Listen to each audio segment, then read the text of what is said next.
Sir ಹೆಂಗಿತ್ತು sir 3 ವರ್ಷ ನಾವು BA ಹುಡುಗರು? ನಮ್ಮ ಕಡೆ ಚೆನ್ನಾಗಿತ್ತು. ಫಸ್ಟ್ ಇಯರಿಗೆ ಬಂದು ಜಾಯಿನ್ ಆದಾಗ ಭಾಳ ಖುಷಿಯಿಂದಲೇ ನಿಮ್ಮನ್ನ ಸ್ವೀಕರಿಸಿದ್ವಿ, ವೆಲ್ಕಮ್ ಮಾಡಿದ್ವಿ. ಆಮೇಲೆ ಪ್ರತಿ ವರ್ಷನೂ ಕೂಡ ಚೆನ್ನಾಗಿ ರೆಗ್ಯುಲರಾಗಿ ಬಂದ್ರಿ. ಸೆಕೆಂಡ್ ಇಯರ್ 4th ಸೆಮಿಗೆ ಸ್ವಲ್ಪ ವ್ಯತ್ಯಾಸ ಆಯಿತು, 5th ಸೆಮಿಗೆ ಪೂರ ವ್ಯತ್ಯಾಸ ಆಯಿತು, 6th ಸೆಮ್ಗೆ ಅರ್ಧ ಆಯಿತು. ಆದ್ರೂ ಕೂಡ ಎಂಜಾಯ್ ಮಾಡ್ಕೊಂಡು ಸಕ್ಸಸ್ ಮಾಡಿ ಇವತ್ತು ಹೊರಗಡೆ ಹೋಗ್ತಾ ಇದ್ದೀರಾ. ಆಲ್ ದ ಬೆಸ್ಟು, ಒಳ್ಳೆದಾಗಲಿ ನಿಮಗೆ. ಫ್ಯೂಚರ್ ಲೈಫು ಫುಲ್ ಸಕ್ಸಸ್ ಆಗಿರಲಿ. ಸರ್ ನಮ್ಮ ಕಡೆಯಿಂದ ಏನೇ ತೊಂದರೆ ಆಗಿದೆ, ಏನೇ ಅವಮಾನ ಆಗಿದೆ,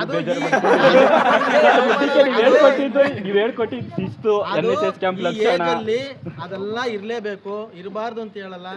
ಅದನ್ನ ಎಂಜಾಯ್ ಮಾಡ್ಕೊಂಡೆ ಡಿಗ್ರಿ ತಗೊಳ್ಳೋದಿದೆಯಲ್ಲ, ಅದು ಭಾಳಷ್ಟು ಮುಖ್ಯ.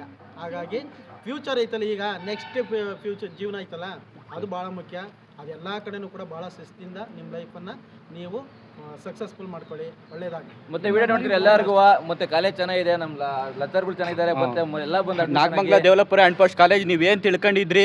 ನಾನು ಸ್ಟಾರ್ಟಿಂಗ್ ಬರ್ಬೇಕಾದ್ರೆ ಕಾಲೇಜ್ಗೆ ಎಲ್ಲ ಊರವರೆಲ್ಲ ಹೇಳಿದ್ರು ಯಾಕೆ ಅಲ್ಗೋಯ್ತಿ ಏನು ಅಂತ. ಆದರೆ ಬಂದು ಇಲ್ಲಿಂದ ಎಕ್ಸ್ಪೀರಿಯೆನ್ಸು, ಇಲ್ಲಿನ ಫ್ರೆಂಡ್ಶಿಪ್ಪು ಮತ್ತೆ ಇನ್ನೆಲ್ಲೂ ಸಿಗೋಕ್ಕೋಗಲ್ಲ. ನೀವು ಅಷ್ಟೇ, ಇದು ಯಾರ್ಯಾರು ವೀಡಿಯೋ ನೋಡ್ತಾ ಇದ್ದೀರಿ ಎಲ್ಲ ಫ್ರೆಂಡ್ಸ್ಗಳು, ಎಲ್ಲ ನಿಮ್ಮ ಫ್ರೆಂಡ್ಸ್ಗಳು ಹೇಳಿ ದೇವಲಪುರ ಆ್ಯಂಡ್ ಪೋಸ್ಟ್ ಕಾಲೇಜ್ಗೆ ಎಲ್ಲರನ್ನೂ ಸೇರಿಸಿ. ಎಜುಕೇಷನ್ ಚೆನ್ನಾಗಿದೆ, ಇಲ್ಲಿ ಬಾಂಡಿಂಗ್ ಚೆನ್ನಾಗಿದೆ, ಲೆಕ್ಚರ್ಸ್ ಚೆನ್ನಾಗಿದ್ದಾರೆ, ಜಾಬ್ ಓರಿಯೆಂಟೆಡ್ ಕೋರ್ಸ್ಗಳೆಲ್ಲ ಇಲ್ಲಿ ಇದೆ. ಕೊಡ್ತಾರೆ ಅಂತ ಹೇಳಿ. Okay sir, thank you.